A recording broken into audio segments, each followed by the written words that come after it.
Hi friends, இன்றைக்கி வந்து ஒரு ஹெல்த்தியான ஈவினிங் ஸ்நாக் தான் பண்ண போகிறோம்.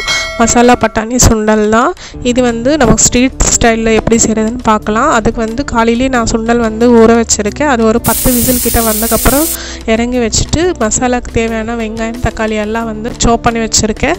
கொஞ்சம் கடாயில் வந்து ஆயில் சீரகம் ஊற்றிட்டு அப்புறம் வந்து வெங்காயம் போட்டு நல்லா தாளிச்சிட்டு அப்புறம் கொஞ்சம் ஜிஞ்சர் கார்லிக் பேஸ்ட்டு போட போகிறோம். ஜிஞ்சர் கார்லிக் பேஸ்ட் ராஸ்மெல் போனதுக்கப்புறம் கொஞ்சமாக தக்காளி போட்டு நல்லா வதங்கிக்கணும். தக்காளி வதங்கினதுக்கப்புறம் கொஞ்சமாக மஞ்சள் தூள், மிளகாத்தூள், மல்லித்தூள், கலருக்காக கொஞ்சமாக ரெட் காஷ்மீர் சில்லி பவுடர் சேர்த்துக்கோங்க.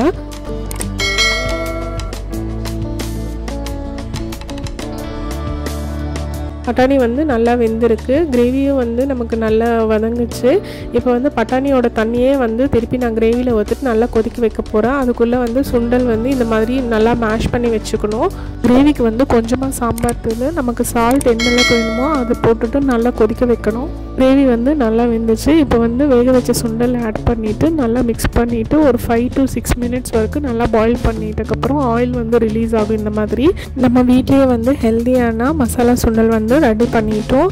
இது வந்து இப்போ ஒரு நல்ல பவுலில் வந்து ட்ரான்ஸ்ஃபர் பண்ணிவிட்டு கார்னிஷிங் பண்ணிக்கலாம். அதுக்கு வந்து நான் கொஞ்சமாக வந்து வார்ம் பொடி கார்ன் வந்து எடுத்து வச்சுருக்கேன்.